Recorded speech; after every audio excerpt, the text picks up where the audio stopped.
Ignorar la existencia y los derechos de los demás, tarde o temprano, provoca alguna forma de violencia inesperada, como estamos siendo testigos en estos días. El primer indicio que nos brinda la situación actual es la fuerte necesidad de cohesión social. Volviendo a ubicar la palabra juntos en el centro. Juntos significa, en primer lugar, reconocer al otro, reconocer el derecho del otro a ser él mismo y a ser diferente. A partir de este reconocimiento se hace posible la cohesión social, una concertación social, o más bien un pacto social. Detrás del rechazo de ciertas formas visibles de violencia, a menudo se esconde otra violencia más insidiosa, que es la de quienes desprecian lo diferente, sobre todo cuando sus exigencias perjudican de algún modo sus intereses. Cuando una parte de la sociedad pretende disfrutar de todo lo que el mundo ofrece, como si los pobres no existieran, esto en algún momento tiene sus consecuencias. Ignorar la existencia y los derechos de los demás, tarde o temprano, provoca alguna forma de violencia inesperada, como estamos siendo testigos en estos días.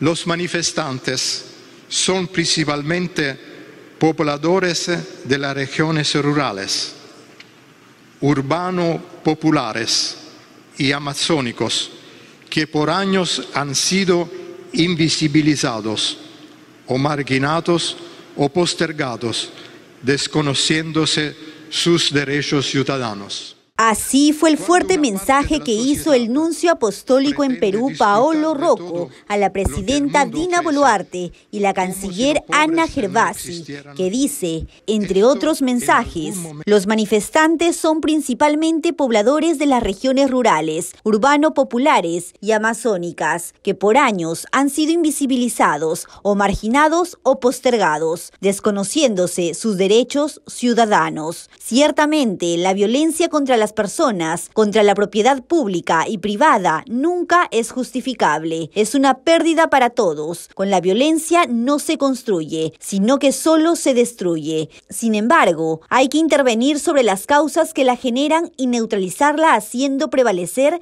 siempre la fuerza de la ley, nunca la ley de la fuerza. Desde que empezó la crisis el 7 de diciembre con el intento de hacerse del poder de Pedro Castillo, que acabó en su detención por rebelión y destitución del Congreso y su reemplazo constitucional por la presidenta Dina Boluarte, nadie podía presagiar que la represión a las protestas iban a causar 58 muertos en Lima, Ayacucho, Puno, Apurímac, Cusco, La Libertad y Arequipa. También se tomó la Universidad San Marcos como una tanqueta, un helicóptero y 600 policías en el que se detuvo a 193 personas que fueron liberados 2 días después. Una imagen imborrable que muestra que Perú aplica un desproporcionado uso de la fuerza y viola derechos humanos contra opositores al gobierno. Estos hechos han causado que medios como New York Times, The Guardian, El País, ABC reporten lo que está ocurriendo en las manifestaciones, dando cuenta de los abusos y la represión excesiva. Costa Rica desea hacer un llamado respetuoso para que la respuesta para detener los actos de violencia se realicen con pleno respeto por los derechos humanos de todos y con apego a los protocolos de necesidad y proporcionalidad en el uso de la fuerza. No podemos quedar indiferentes ante la violación de derechos humanos y sobre todo ante la violación del derecho a la vida de personas humildes, de hermanos indígenas, campesinos, de gente sencilla que merece, al igual que todos los habitantes de una sociedad jurídica y políticamente organizada, todo nuestro respeto y nuestra valoración. Además, hacemos un llamado al diálogo pacífico en el espíritu de la democracia para que se forje la unidad democrática en el Perú y garantizar un diálogo que represente a todos los y las peruanos. Es por esa razón que la canciller Ana Cecilia Gervasi visita Estados Unidos para reunirse con medios de comunicación, organismos de derechos humanos y miembros del gobierno de Joe Biden, con el fin de responder a la ola de informaciones que pasan en Perú. Además, la Cancillería ha elaborado 8 verdades que buscan responder a la imagen negativa que preocupa al gobierno de Dina Boluarte. En Nativa TV vamos a responder las 8 verdades. Se nota que hay una contraofensiva por parte del gobierno vía la Cancillería para tratar de cambiar la narrativa, ¿no? Así como lo escucha, el Ministerio de Relaciones Exteriores está experimentando su propia crisis interna. El domingo 29 de enero, el embajador y viceministro de la cartera, Ignacio Higueras Are, envió un memorándum a las misiones diplomáticas en el exterior para pedirles un adecuado trabajo sobre la imagen institucional del Perú en medio de la crisis política y social. Ellos han consensuado como una serie de argumentos que quieren propiciar para cambiar la imagen del gobierno de Dina Boluarte y contrarrestar pues lo que ellos consideran es la mala prensa que están recibiendo, ¿no? Según el documento, del total de 140 órganos del servicio exterior, entre ellas 64 embajadas, 71 consulados generales y 5 representaciones permanentes, solo 15 embajadas peruanas en el extranjero cumplieron a cabalidad con la tarea, la cual está basada en transmitir estos 8 puntos. 1. El expresidente Pedro Castillo dio golpe de Estado en el Perú. 2. El gobierno es constitucional, legítimo y democrático. 3. El gobierno judicial dispuso la prisión preventiva de Pedro Castillo en atención a las acciones que él mismo cometió el 7 de diciembre de 2022. 4. Los derechos humanos de Pedro Castillo no han sido vulnerados. 5. Las protestas no han sido solo pacíficas. 6. El gobierno no ha ordenado la represión violenta. 7. El gobierno apuesta por el diálogo. 8. El gobierno ha propuesto adelantar las elecciones generales. Para Jo Mari Bart, asesora principal de la oficina en Washington para asuntos latinoamericanos WOLA, en efecto, el 7 de diciembre Pedro Castillo intentó disolver el Parlamento y ante este hecho inconstitucional, el Congreso lo vacó. Fue detenido y enviado a prisión preventiva.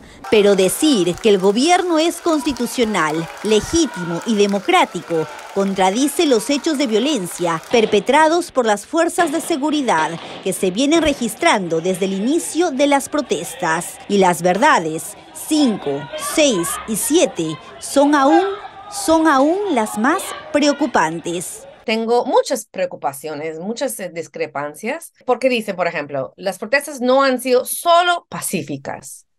¿Eso qué quiere decir? Decir que no han sido solo pacíficas es una nueva forma de decirlo más suavemente, de terruquear, de desconocer, de ningunear a las manifestaciones. Y al hacer eso, se trata de no tomar en serio sus demandas. En palabras del especialista, decir que el gobierno no ha ordenado la represión violenta es simplemente insostenible, porque es el gobierno el principal responsable de controlar la fuerza policial y militar. Creo que la más grave es en donde se indica que se está pidiendo o se le ha pedido a la policía que maneje la situación con calma y de alguna manera es una forma de guardar distancia, de no reconocer que hay un control sobre las fuerzas policiales, lo cual preocupa también, ¿no? Porque si no hay un control, entonces ¿quién está controlando el orden, el respeto al debido proceso?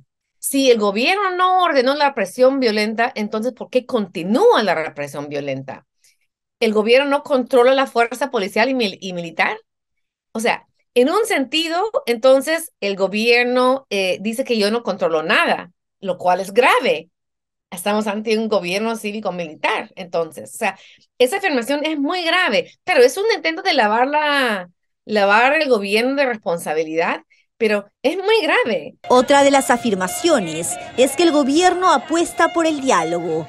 Sin embargo, aún continúa reprimiendo y terruqueando a los manifestantes.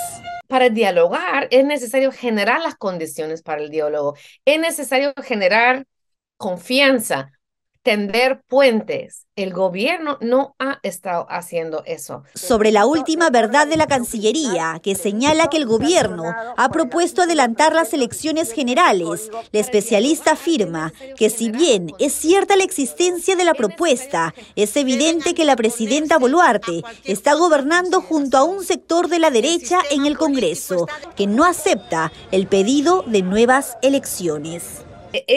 Es evidente que no es real, o sea, ese Congreso está tomando todo el tiempo en el mundo, ya rechazaron varias veces la propuesta de adelantar las elecciones para este año.